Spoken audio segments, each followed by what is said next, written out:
reporting for Katie Chats here at SMITHEE TV in downtown Toronto with filmmaker Bruce Pittman. What initially inspired you to get into the business?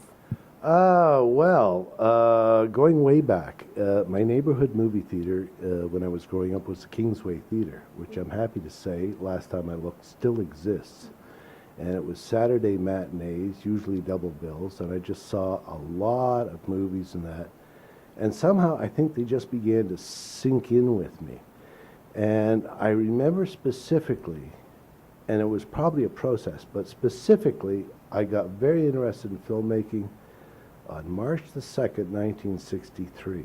And I just looked that up. 50 years ago, I saw Lawrence of Arabia. And I said, David Lean, interesting name. And then you find out Bridge in the River Kwai. In subsequent years he did other films. And that's, I think, it just mesmerized me. I just got completely interested in filmmaking and then was trying to find a way to get into the business. And there were no film schools, and there was USC, which was about the only one. And I remember sending a letter, I think when I was like 14 or 15, to Stanley Kramer, who was a producer-director in Hollywood that had done films like, he'd produced High Noon, and then he got into directing. He did The Defiant Ones and Judgment, Nuremberg, and Ship of Fools, Guess Who's Coming to Dinner. I just wrote him a letter and said, I'm just a kid, how do you get started? And he wrote a letter back to me. He said, can't give you much advice except just go out, get a camera, and make your own movie. And I thought, well, he's kind of blowing me off, because the tail end of the letter said, oh, be sure to see my new movie when it opens in Toronto. It turned out to be the best advice I ever had. And in those days, I had a Super 8 camera, so you make those films and then gradually say, well, I want to do more with film, so you have to graduate to 16 millimeter, which was expensive. And you just keep pressing forward. I got jobs to really support myself at Odeon and Famous Players in their publicity and advertising departments. And then I went with Alan King Associates to form a distribution company for his two films, Warrendale and A Married Couple. And it was a really exciting time in Toronto then, because there was David Cronenberg was just starting out, Ivan Reitman was beating the bush to get money to make films. There was all kinds of very interesting things going on. Don Shabib had just finished Going Down the Road.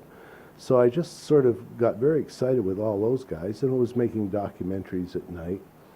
And in my spare time, I did one on the director John Frankenheimer. He came to town to promote a movie. I managed to get him for half a day. And we filmed and did a documentary with him, which he ended up quite liking.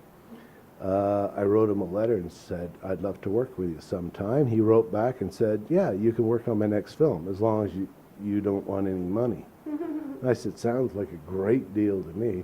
So he was shooting in Seattle and went there, and he just sort of dumped me with his production manager. Now, I'd been doing fillers, so I knew a little bit about the camera, a little bit about direction, a little bit about everything to do with films. And when I got on this Hollywood movie, which was a 20th Century Fox film, everybody was very compartmentalized. So there's this kid showing up, the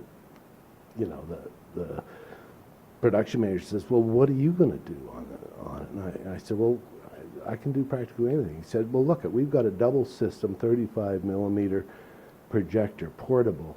We need to run the dailies, and everyone was staying in a motel, a big motel there. And we're going to set up in the banquet room to look at dailies each night. Can you run one of those? I said, well, who can't? Well, I immediately got the instruction book out and put it together. So I had a job there, and I just became kind of the utility guy. They found I could be the fourth assistant director when they had a crowd scene. I could handle the people over at the back there. I could run the dailies, the exposed film to the airport, get it to the lab, make sure it got back. And all the people working on that had had years of experience.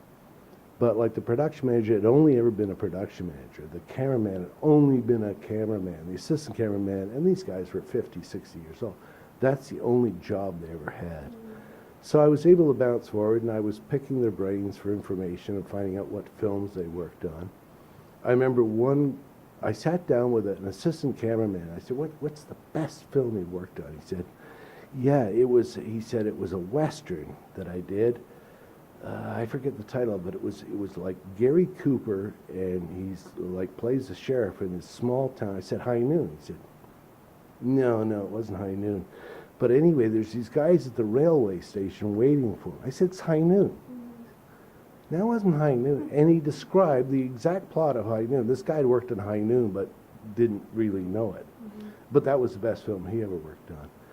And then I got back to Toronto and got an offer from Elway Yost and Jim Hanley at TV Ontario. We wanted to start Saturday Night at the Movies. So we got together and figured that out.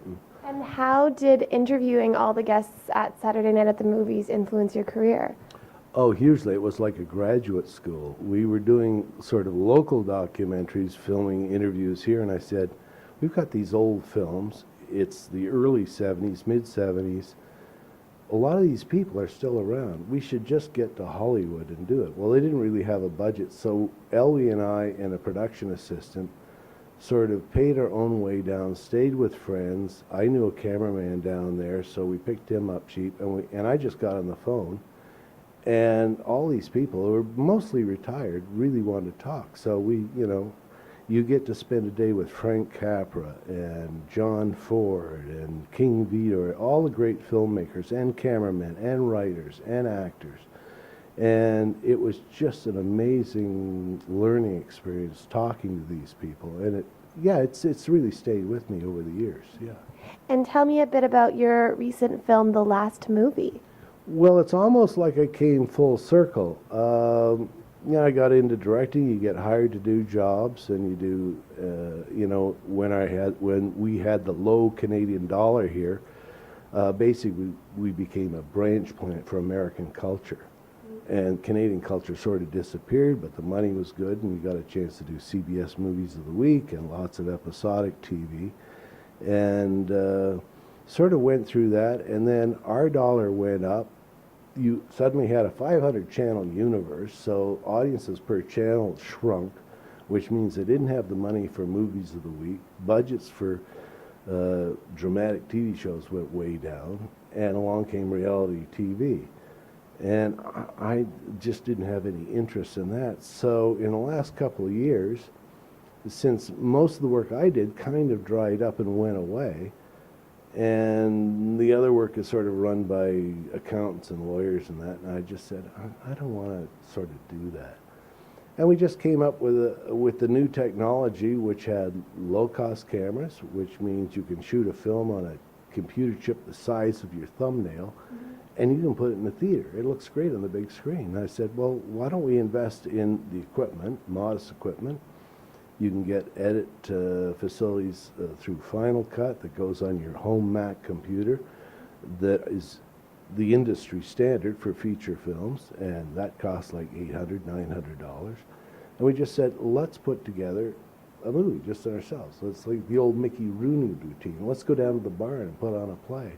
So we put together this thing called The Last Movie, which it may turn out to be that, and we let the inmates run the asylum, the crew and the cast. We all got together and spent about a year just when everybody was available. We get together, shoot a scene, edit in between, say, it's not quite right, let's do it again. And really had a luxurious schedule, nobody looking over our shoulders, no deadlines. We finished it off and we started screening it for people, and they said, this is really good. So I thought, maybe we should see if festivals want it. And half the film is in Russian with subtitles. We sent it over to Moscow for submission, and they selected it. So it went to Moscow Film Festival. They liked it there. So we've been getting mostly very good feedback on the film. So we're just trying to get it out there. So if anyone's out there and wants to buy a DVD, there's a website called lastmovie.net. Go there and you'll see clips and stills and stuff, and buy the DVD. And as someone who has won so many awards, including you've been nominated for 3 Geminis and you were at the Oscars years ago, but what advice would you give to an aspiring filmmaker? Exactly the same advice Stanley Kramer gave me. Pick up a camera, which is so easy to do now, and go make a film. Make your own film, and then fight to get it shown. There's festivals, there's all kinds of outlets, and just, if opportunity doesn't knock, build a door. And that's pretty much what you have to do to get started these days. And there's more opportunities now in terms of the equipment, how easy it is to make a professional film just technically. All you need then is the skills and the talent to do it. And what made you decide to found the Review Cinema? Well, I'd been working at Famous Players in Odeon, and I liked working in theaters, movie theaters, and I thought there would be an audience, a market for playing old classics. So I went around and found an old cinema built 1911. It was on Roncesvalles, and it was called The Review, and I thought, well, that's an appropriate title. And I made arrangements with the manager who was showing German language films to the community there, and we took it over and started showing old movies, and it was quite successful, except I made the big mistake of being undercapitalized. So we sort of couldn't quite make a go of it, but just when we were going to have to close the doors, I called Bob Huber, who used to run the old Cinema Lumiere, and he'd been kicked out of there. I said, Bob, I got a theater for you. So we transferred ownership. The doors never closed, and it's been running ever since for 40 years. So I was quite pleased to prove the bank wrong, that if they'd stuck with us, you would have made a lot of money. And where's the best place to find out more information on you and on your projects online? Online, you can go to International Movie Database, look up the last movie bracket 2012, because there's the Dennis Hopper movie of the same name back maybe I think 1970 or 71, or go to www.thelastmovie.net. Thank you so much. It was lovely chatting with you, and congratulations on all of your success, and best of luck in the future. Thanks very much. Thank you. I'm Katie Uhlmann reporting for Katie Chats here at SMITHEE TV in downtown Toronto.